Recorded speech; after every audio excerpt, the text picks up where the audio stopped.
When we think about our advocacy work that we do, I'm fundamentally aware that most gay people in this country who are still coming out in most parts of this country don't have the experience that we have had: a supportive family, a warm house, great education, incredible opportunity. We want that for everyone.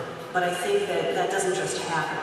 You have to work at it, and you have to advocate. I think what we have tried to do is selectively choose different organizations, different causes to promote equality. Some of the work that Sarah's done with LPAC, when you talk about success rate in the last election cycle, what was the percentage success rate? Well, all but 2 of our candidates and campaigns won. And how many of those candidates were there? It's excellent. It was a great year. It's not an accident why public opinion has changed so dramatically and why our laws are changing so quickly. It's people like Sarah and Julie who are being themselves, first and foremost, being out, being proud of who they are, being unapologetic for who they are, but then also being actively engaged in the political process and really pushing in the fight for equality. We were married in Iowa. The Civil Unions Bill passed. That's the marriage certificate. Then we had a ceremony here in Chicago. Why did we do that? Well, we did it because our kids, particularly our 2 young ones, were, why aren't you married? What? This doesn't make any sense to them. Why wouldn't you be married? And they also like the big band. They like to dance. They did that night.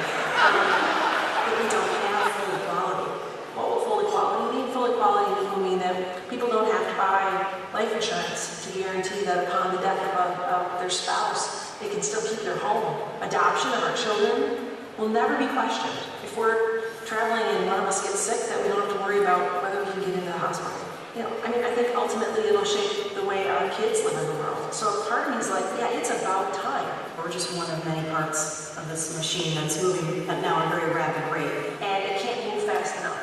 I'm not a very patient person, So I expected this, and I expect more. Because I just think it's the right thing.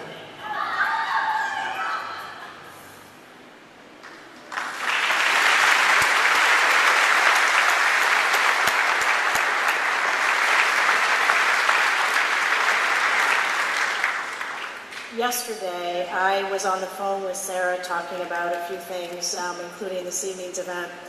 And she said to me, I really don't know what Julie and I have done to deserve an award.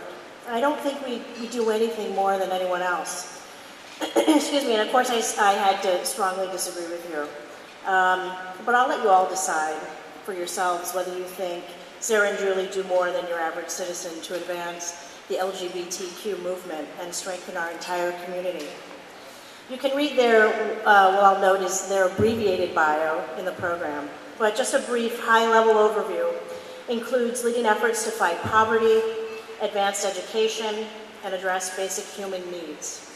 They have both served on boards of numerous nonprofits, foundations, schools, and hospitals, including some of our most impactful and valued institutions such as Children's Hospital and our very own center on Halsted.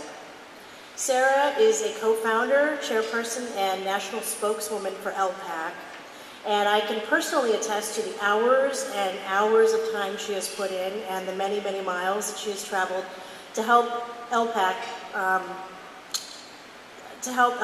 politically engage and empower lesbians and further women's equality.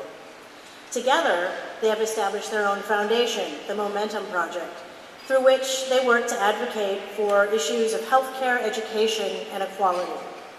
And on top of that, they're both entrepreneurs and I might add model parents to 3 kids ages 19, 7, and 5, and mindfully working to pass their values of service and charity on to them. Not to mention the time they put in volunteering at their kids' schools and coaching Little League Baseball. From Wisconsin to Africa, from the Illinois Marriage Equality Bill to Chiaraville Montessori School, from politically empowering lesbians to addressing the needs of children with sickle cell disease. I think we can all agree that Sarah and Julie do quite a bit more than the average citizen to make the LGBT community stronger and healthier, to make Chicago a better city, and to make the world a better place in which to live. They are, in fact, pillars of our community. So yes, Sarah, both of you do, in fact, very much deserve this award, as well as the admiration and gratitude of all of us. I know you have mine. Thank you both for all that you do and the impact that you have on our lives. It is my great honor to award you both the 2013 Human First Award.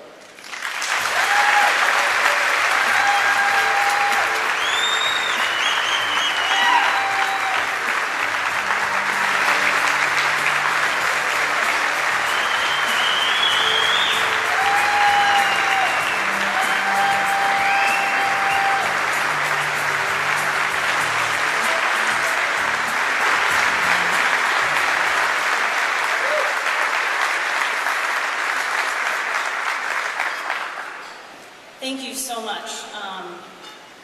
It's really incredibly humbling to receive this award, especially from a person like our dear friend Laura. She has been such a tremendous partner and leader in everything that we have done to advance equality. And she really is a true hero of the LGBT community, so I'd like to give her a round of applause.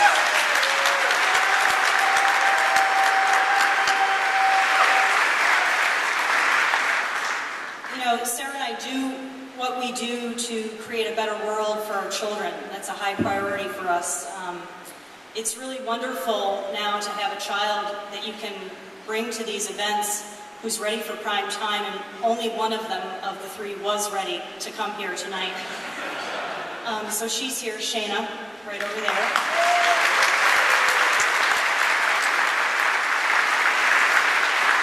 She's almost 20, and we learn a lot from her every day. You really inspire us, sweetie, so we wanted to just call you out and mildly embarrass you the next couple of minutes. Both of us were raised with the sentiment, to whom much is given, much is expected, and we feel like we are really receiving an award for what ultimately seems like it's just the right thing to do.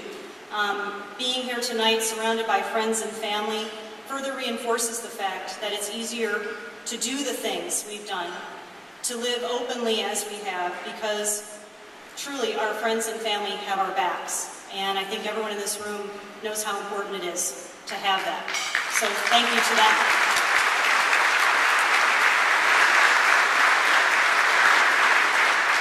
That was the sentimental part of this, and now Sarah's going to do her LPAC thing, which is going to rile everyone up. No pressure. You know, we're in the midst of this whirlwind of progress. Delaware, Minnesota, this morning France.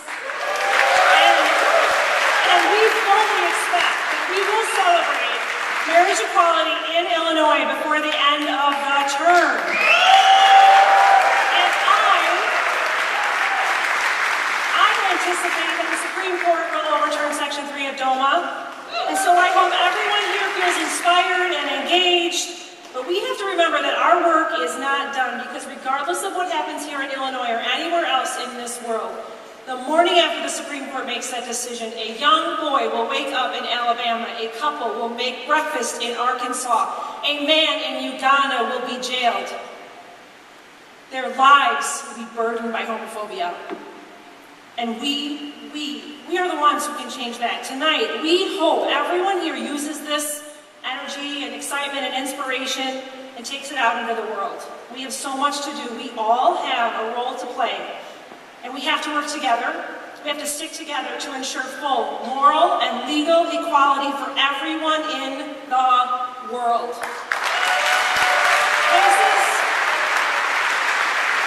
Places like the Center on Halsted are vital to this effort. And so tonight, Julie and I ask you to dig really deep, as we have done. Dig deeper than you think you can. Give more than you think you can. There's an envelope on your table, by the way. To give this beacon of light in our community, to keep it shining. Thank you so much.